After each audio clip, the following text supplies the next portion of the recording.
El candidato que tuve que entrevistar esta semana era mi acosador de la secundaria. Trabajo para una empresa bastante grande en la industria tecnológica. He estado aquí durante 5 años y he escalado hasta ocupar un puesto bastante alto en la administración. Me gusta mi trabajo, aunque puede ser exigente. En las últimas semanas, me pidieron que ayudara a formar un nuevo equipo dentro de la empresa, lo que implicaba realizar varias entrevistas. Esto ocurrió con muy poca antelación, por lo que mi única responsabilidad era evaluar a los candidatos y entregar mis impresiones sobre su desempeño. No tenía voz en la decisión final, solo aportaría mi evaluación. Además, la empresa recién había retomado las entrevistas presenciales después de mucho tiempo de realizarlas de manera remota. El proceso era un desastre logístico, retrasos, candidatos confundidos con las indicaciones, salas de entrevistas mal agendadas. Así que cuando recibí la lista de personas a entrevistar ese día, mi mente estaba más enfocada en organizarme que en revisar los nombres con detenimiento. Hasta que lo vi. Brad. Al principio, pensé que solo era una coincidencia. Tal vez era otro hombre con el mismo nombre. Han pasado más de 15 años desde la última vez que lo vi, pero no podía ser otro. El apellido coincidía. Miré la pantalla durante unos segundos, con la sensación de que el aire se volvía más pesado en la habitación. Recordaba su rostro con tanta claridad que ni siquiera necesitaba una foto para confirmarlo. Brad había sido una pesadilla en mi adolescencia. Un chico alto, atlético, el clásico deportista popular que parecía haber nacido con la misión de hacerle la vida imposible a cualquiera que no encajara en su mundo. Y yo, un chico de teatro con sobrepeso, metido en clases avanzadas de matemáticas y ciencias, era prácticamente un blanco andante. Las bromas pesadas. Las humillaciones frente a todo el salón. Los apodos crueles. Las bromas que nunca fueron graciosas. Todo eso regresó de golpe, como una ráfaga de memorias enterradas que creía haber superado. Esos años fueron los peores de mi vida, y Brad fue una de las principales razones. Y ahora, después de todo ese tiempo, su nombre estaba en mi lista de candidatos. No podía creerlo. Pero lo terminé creyendo cuando él entró en la sala de entrevistas. Al principio, no me reconoció. Para él, yo era solo un entrevistador más en su proceso de selección. Habían pasado muchos años, y mi apariencia había cambiado. Ya no era el chico con sobrepeso, inseguro y tímido que él recordaba. Me había convertido en alguien completamente diferente. Pero cuando nos sentamos y comenzamos a hablar, lo vi en sus ojos, el momento exacto en que me reconoció. Sus facciones se relajaron y su expresión cambió. Me sonrió, como si nos reencontráramos después de años de haber sido grandes amigos. No puede ser. Eres tú, dijo con entusiasmo. Como si lo nuestro hubiera sido una historia de amistad interrumpida por el tiempo y no una pesadilla que me dejó cicatrices emocionales. Siguió actuando como si hubiéramos sido camaradas en la secundaria, recordando anécdotas con una perspectiva distorsionada. Ja, ¿te acuerdas de esos días? ¡Qué locura!, ¿no? ¡Qué tiempos aquellos!, dijo con una risa ligera. Yo solo asentí y jugué su juego. Le hice la entrevista como a cualquier otro candidato. Su desempeño fue aceptable. No terrible, pero tampoco impresionante.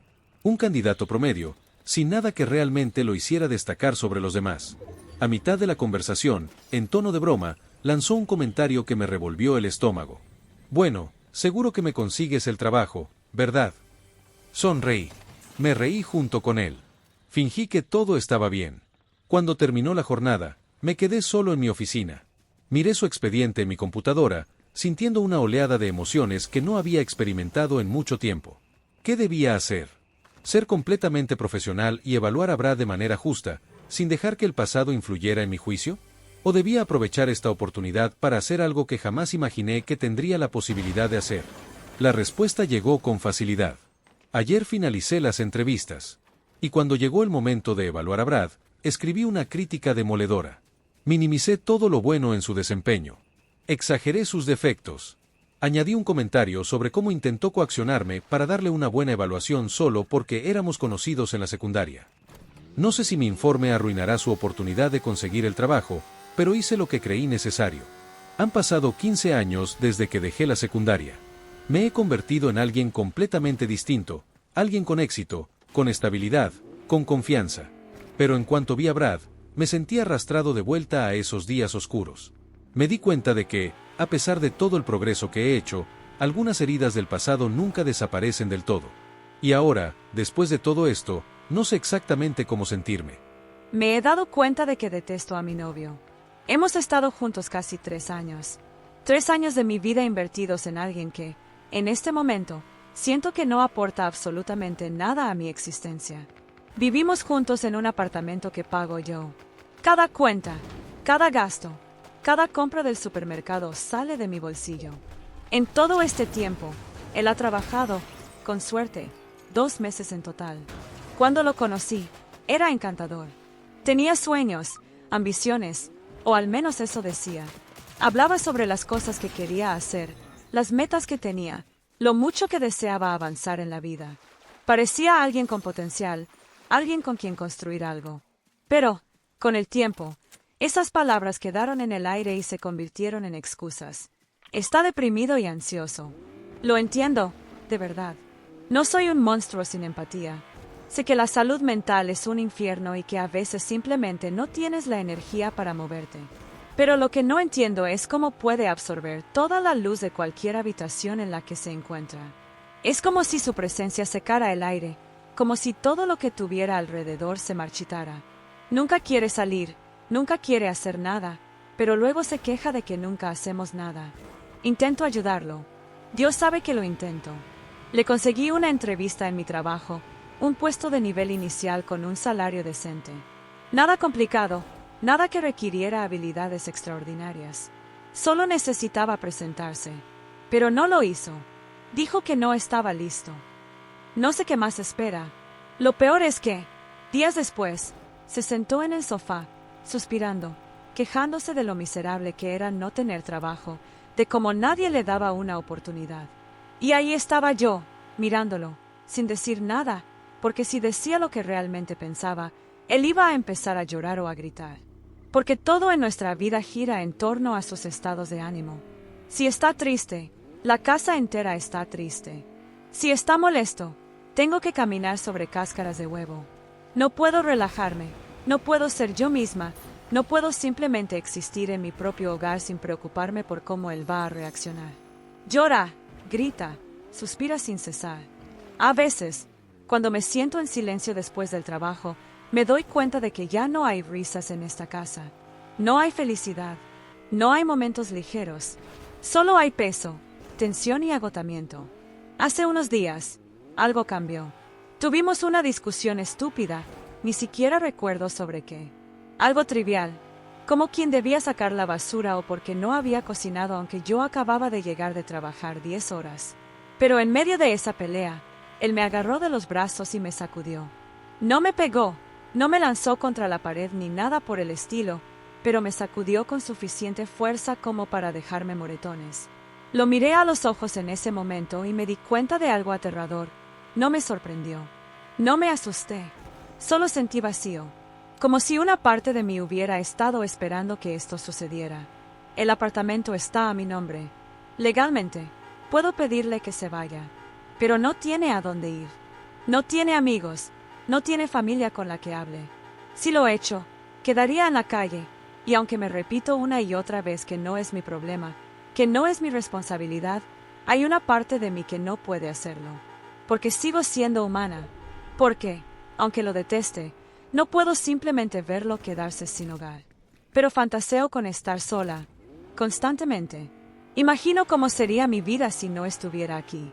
Cocinar solo para mí, comprar solo para mí, llegar a casa después del trabajo y no sentir este peso constante en el pecho. Poder respirar. Dios, qué increíble sería poder respirar de nuevo. La semana pasada fue su cumpleaños. Ahorré durante un mes para comprarle algo relacionado con su hobby, algo que pensé que lo haría feliz. Me esforcé, porque a pesar de todo, una parte de mí todavía intentaba mantener esta relación con vida. Cuando se lo di, me miró con desdén y dijo, «Te acabo de decir que ya no quiero hacer esto. ¿En qué estabas pensando?» Y en ese momento, cualquier amor que me quedaba por él murió. No cocina, no limpia, no cuida a su perro. Solo juega videojuegos y se queja. Y yo estoy atrapada en una prisión. Pero lo peor de todo es que ya ni siquiera me importa. No quiero morir, pero si no despertara mañana, tampoco me molestaría. No sé si eso tiene sentido. No es que quiera hacerme daño, es solo que estoy tan cansada. Sé lo que debería hacer. Sé cuál es la respuesta lógica. Pero aquí estoy. Porque soy una estúpida. Gracias por leer. Escribirlo me ayuda. Edith. Bueno, esto llegó a la portada y ahora me siento súper incómoda con todo, así que no voy a seguir publicando. Aprecio todos los consejos, incluso los más duros. Ojalá pueda volver en el futuro con una actualización feliz. Gracias por todo, Reddit. Soy mala por dejar caer la cena al suelo y marcharme cuando mi novio me preguntó: ¿qué hay de cenar esta noche, perra?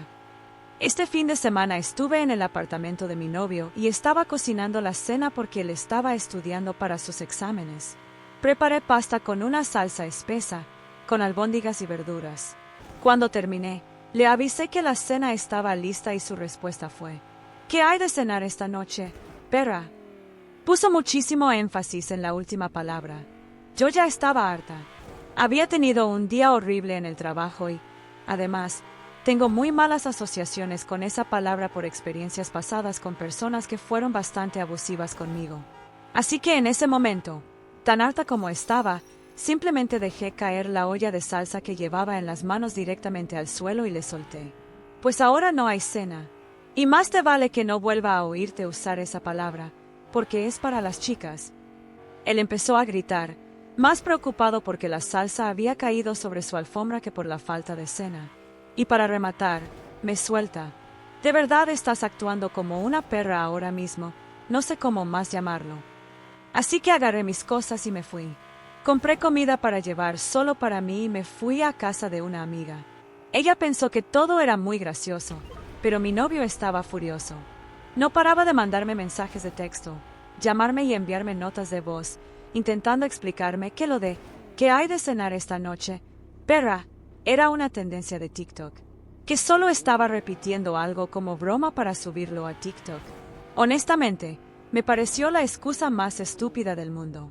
No importa si lo veía como una broma o si estaba copiando un chiste, seguía siendo una falta de respeto. Lo peor de todo es que no cambiaba el hecho de que él realmente pensaba que eso era divertido. ¿De meñarme mientras le hacía un favor? Que yo fuera hasta su casa para cocinarle mientras estudiaba, y lo primero que se le ocurre es hacer un chiste machista. Ni de broma.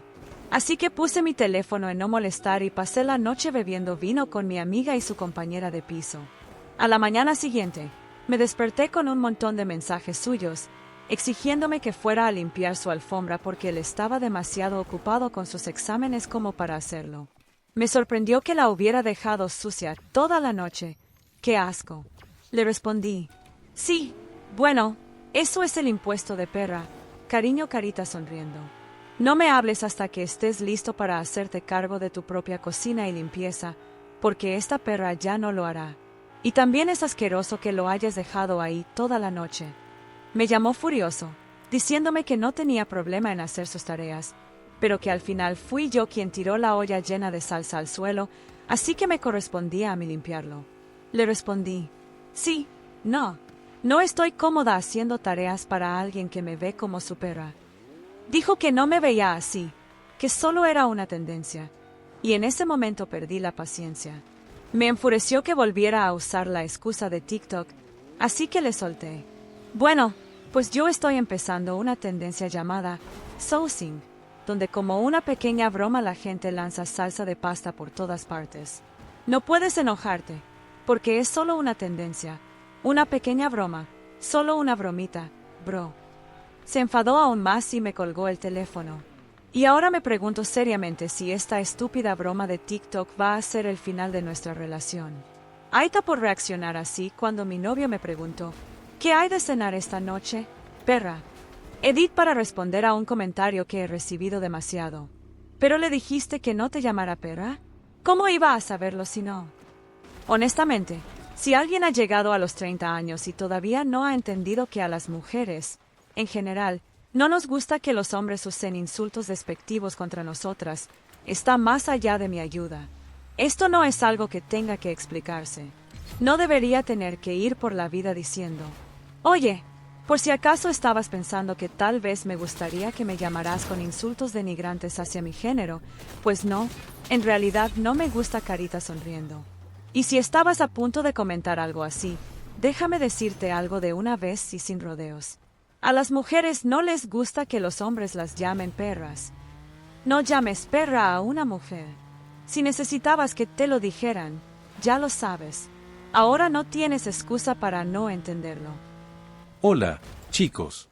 Necesito ayuda porque me están acorralando por todos lados y, sinceramente, no sé qué hacer. Mi estado mental está decayendo, y no dejo de preguntarme si realmente todo esto es mi culpa. Un poco de contexto. Mi exprometida y yo estuvimos juntos casi 6 años, 4 de ellos comprometidos. Nos presentó un amigo en una fiesta y simplemente conectamos. Era atractiva, tenía una gran personalidad y compartíamos muchos intereses, así que todo parecía perfecto. En abril de este año, empecé a notar cambios en ella. Comenzó a usar ropa más reveladora para ir al trabajo, se maquillaba más, etc. No me importaba porque es su cuerpo y podía hacer lo que quisiera, pero lo que sí me molestó fue que empezó a llegar tarde a casa y a salir los fines de semana en lugar de pasarlos conmigo. Ambos teníamos los fines de semana libres. Cuando le pregunté por qué nunca me invitaba, me dijo que eran noches de chicas y que sus amigas no querían llevar a sus novios. Todo explotó en junio cuando tuvimos una gran pelea. Le había propuesto una cita, pero me dijo que ya tenía planes con sus amigas y que sería grosero cancelarlos. Ahí fue cuando perdí la paciencia. Discutimos fuertemente y ella terminó empacando sus cosas y yéndose. No supe nada de ella durante casi una semana. Ni sus amigas ni su familia sabían dónde estaba hasta que, finalmente, me contactó y me pidió hablar. Imagine mi sorpresa cuando confesó que había otro hombre involucrado, que todo este tiempo había estado con él y me había mentido sobre salir con sus amigas. Me destrozó. Quería romper con ella en ese instante, pero se arrodilló y me suplicó por una segunda oportunidad. Como un idiota, acepté, pero solo con la condición de que me dijera toda la verdad. Lo hizo y me sentí asqueado, pero terminé perdonándola. Le exigí que cortara todo contacto con el otro tipo y que nunca volviera a hablar con él. Me prometió que lo haría, y aunque las cosas volvieron más o menos a la normalidad, la confianza ya no estaba ahí. Parecía que íbamos bien hasta hace 2 semanas, cuando un amigo que estaba en una ciudad a 3 horas de donde vivimos me envió un mensaje con una foto que decía: "Lo siento, hermano". En la imagen, mi exprometida estaba en un centro comercial, tomada de la mano de un tipo que yo no conocía. Me derrumbé. Pensaba que estaba en el trabajo, pero en realidad estaba a 3 horas de distancia con su amante. Ese día, cuando llegué a casa, la esperé y la confronté. Lo negó rotundamente y me llamó paranoico por no confiar en ella. Me dijo que era un imbécil por dudar de ella, hasta que le mostré la foto. Su rostro lo dijo todo. Cuando comenzó a llorar, supe que había cometido un error al perdonarla. Así que terminé la relación en ese instante. Me rogó entre lágrimas que lo reconsiderara, que no tirara por la borda todo lo que teníamos. Y en ese momento, me enfurecí tanto que la abofeteé. No estoy orgulloso de eso, aún me siento avergonzado, pero escucharla decir esas palabras, cuando fue ella quien destruyó todo, me hizo estallar. Le dije que hiciera sus maletas y se fuera. Llamé a sus padres y a los míos para contarles lo que había pasado. Cuando sus padres llegaron a recogerla, me pidieron que reconsiderara mi decisión, pero les dije que se largaran. Ella seguía suplicando, pero yo ya había tomado una decisión. Necesitaba paz mental. No supe nada de ella ni de su familia hasta hace 3 días, cuando mis padres me llamaron para decirme que mi exprometida se había suicidado. Sus padres la encontraron ahorcada. Dejó una carta en la que se disculpaba con todos, incluyéndome a mí y a mis padres, diciendo que no podía vivir sin mí y que por eso decidió terminar con su vida. Estoy destrozado. Sus amigos y su familia me están culpando. Incluso mi propia madre me dijo que fue mi culpa y que debía haberla perdonado, que yo valía la pena como para suicidarse por mí. Estoy asqueado, perdido. Me tomé unos días libres del trabajo y no tengo idea de qué hacer.